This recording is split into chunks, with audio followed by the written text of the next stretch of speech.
don't forget to like and subscribe. Hello there. All right. Obi-Wan Kenobi, part 2. I'm a little disappointed. Leia Organa casting is perfect. I mean, she delivers her lines perfectly. They're comedic. They're on point. I didn't care for the fact when she ran away from Obi-Wan. That was kind of annoying. I absolutely hate the villain character, the lady they have playing her. I can't stand her. They had this entire parkour scene where she's running through on the top of the roofs, and it's so over the top. It's ridiculous. It's like you can literally see the wires holding her in place. Either use the wires for support or just have the wires do the job for her. Don't literally have her floating in place because she's dangling between. It's just ridiculously terribly done. And her acting, I can't stand her acting. It's just she has constipated face. She oh my gosh, I can't stand her. I absolutely hate her casting. There's no place for her in this film. She can't act. They should have just gotten someone who could act, or at least gotten a director who could get this woman to act correctly. I mean,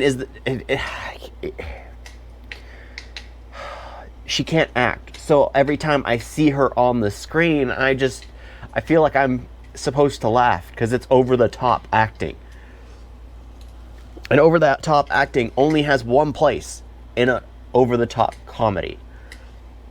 Not in this type of a show or movie or whatever. No, absolutely not.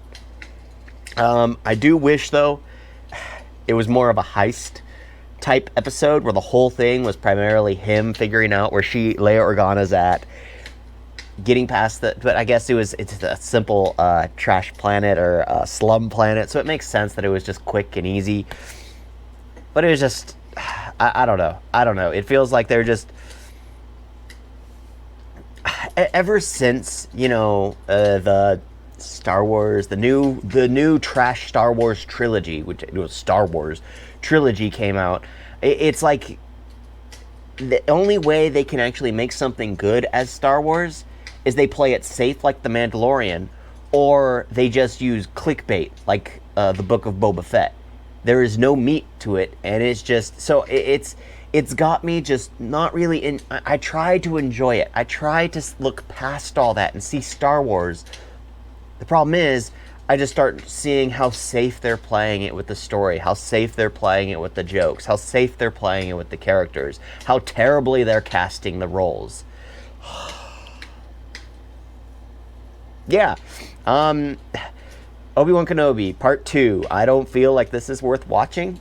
I'm just going to continue watching it just because it's Ben Kenobi, and I'm a huge fan of Ben Kenobi. I always have been.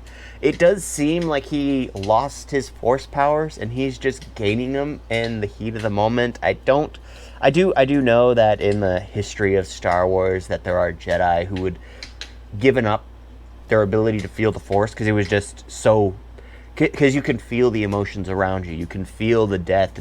Like you saw Yoda, Grandmaster Yoda, when all his students started dying. I mean, he could feel it. So it makes sense that a lot of Jedi cut themselves off after the Purge.